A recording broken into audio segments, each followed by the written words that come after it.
बहुत सारी बातें बोलने को थी, माननीय लेकिन आपने असादुद्दीन ओवैसी जी। Thank you, Madam. Madam, a direct connection can be drawn between the policies of the government and the continuing educational backwardness of Muslims. In both higher education and schooling, Muslims want to get formal education, but because of government apathy and negligence, Muslims drop out of the education system is sooner than children of any other community. The government UDIC data, Madam, covers school education, says that Muslim student representation gradually declines from class 6 onwards and reaching its lowest in class 11 and 12. Enrollment percentage of Muslims dropped from 14.42% upper primary, class 6A, to 10.76% higher education, class 11 and 12. Only 76.37% of Muslim students continue after elementary education as compared to the national average of 81.26. Madam, 28 states have gross GR of 80% for primary education, but only 12 states achieve 80% secondary level. This shows a clear systemic bias against Muslims. Muslim children do not have means to cross beyond primary education, but the government has limited pre-matric and post-matric scholarship class and above. I want to know from the Modi government that does the Muslims of this country have a fundamental right to education under Article 21A or not? Or do you want to make the Muslims, 17 crore Muslim second-class citizens status permanent? Madam, there are 1.7 lakh fewer Muslims pursuing higher education. That was not the case till 2021. You unleashed your ideology on the biggest minority, and that you see that 1.7 lakh fewer Muslims are pursuing higher education today. And I want to give them some bad news and good news for the nation. Those who say that we Muslims don't teach our girls and oppress our women are wrong. I'm quoting data. I can challenge anyone. Muslim girls are enrolled at school level higher than boys. The gender parity index for the rest of the population is 0.93, but for Muslims it is 0.99. The sad fact is that these girls and boys are not prevented from educating themselves because of some evil Muslim men, in inverted commas, but because of crushing poverty and absence of government support. The honorable this government education policy talks about universal access to education, ensuring universal literacy in India of 2047. But how can you achieve, sir, if 14% of the population is dropping out of education at primary level? How can you achieve when about 25% of rural youths in the age group of 14 to 18 cannot read a class 2 level text fluently in regional language? And while more than half struggle with division 3-digit by 1-digit problems, a skill usually is expected to achieve in class 3 and 4. Madam, over the years, there has been a shift in momentum towards private schools. Government data indicates a decrease in the share of government schools in the elementary category of 87% in 2006 to 62% in 2022. Maybe the Mughals are responsible for this. This means that the government has decided to leave the poorest Indians to for-profit schools and abandon the responsibility on the RT. Madam, for Kendra Vidyalaya, the government has allocated 9,030 crores, Navodaya Vidyalaya 15,800 crores. How is it that you have vacancy of 6,653 in teaching and non-teaching staff? Would you blame Babar for this? I'm sure you'll do that.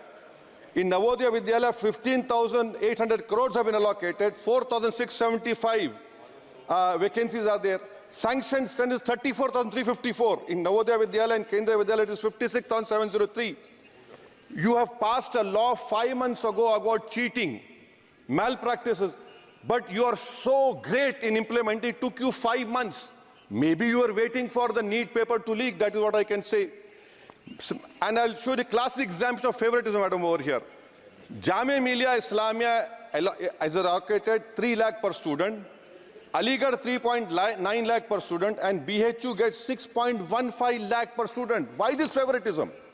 And may I request the Honorable Minister through you, madam, that PM USP 1558 crores have been allocated. Please have some liberal mindedness, so that more Muslim students can get this. Your HIFA scheme, madam, HIFA scheme, 39,720 crores have been sanctioned for 103 institutions. 22 are IITs, 12 are AIMs. These people can pay back money. How can Jamia Millia and AMU pay back money? I don't know who has told you this. And more important, madam, 29% of graduates and above in India are unemployed. And half of them do low-skilled jobs. This is for you to understand. And may I come to Jamia Millia, madam? Jamia Millia, you have no permanent vice chancellor. Why is it that a registrar is not even qualified to hold that post? Why is it that a standing council is running the Jamia Millia? And please inquire that why 438 crores have been given HIFA, whether competent construction companies have been given or someone has been on the basis of favoritism.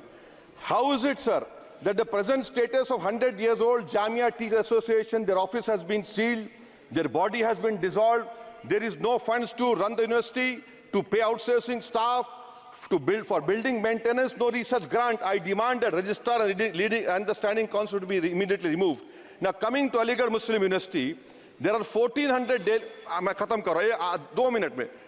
AMU daily wage workers are 1,400, temporary 1,559. Why don't you regularize them? And why are you not giving separate funds, Honorable Minister Garu, to the AMU branch at Murshidabad, in Mallapuram, and in Kishanganj? You want it to be closed? Madam, as of July 2023, the share of ST-OBC in senior professors is even lower. I'm giving you figures, madam. In central universities, there are 66.29 general teaching staff. SC, ST-OBC only 30%. NIT 67%. 33% ST-OBC. In IIT, 84.5 general category. SC, ST-OBC 14%. IIM 86.83%. And in general 11%. Who's responsible, sir? You are running the government 10 years. You are running the 10 years. And lastly, madam. Mananiya sir, this complete Lastly, NCRT has been given 500 crores.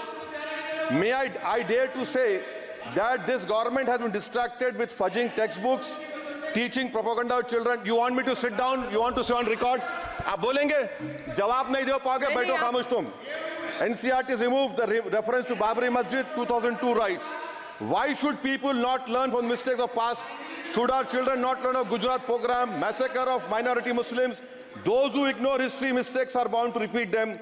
It has made up history and argued Indians don't have migrant DNA. धन्यवाद माननीय सदस्य. Madam, 1 minute, khatam karo. The truth is DNA shows that there are 4 ways of migration in India. Africa, Iran, Southeast Asia, and Eastern pasture of the Aryans. There is scientific consensus on this. May I request the Honourable Minister to you, why do you want to hide the killers of Mahatma Gandhi? Do you want to make Godse a freedom fighter? Let the children know who's a Deshbhakt and why are you trying to protect your organization, ideology organization? Madam, in end, I would appeal to the government to fix your priorities. You need to construct more government schools, improve quality of schooling. You need to make active efforts to reduce dropout rate of Muslims. You have a job cut out for you. Do not waste your time. Do not use school textbooks as battleground for petty ideological quarrels. The future of our children depends on quality of education. May I request the Honourable Minister, concentrate on 14% Muslims. You have the highest dropout rate. This nation, we want it to become Viksit Bharat. But if you keep on unleashing ideology of hatred, we cannot become Viksit Bharat. Thank you, madam. माननीय सदस्य चंद्रशेखर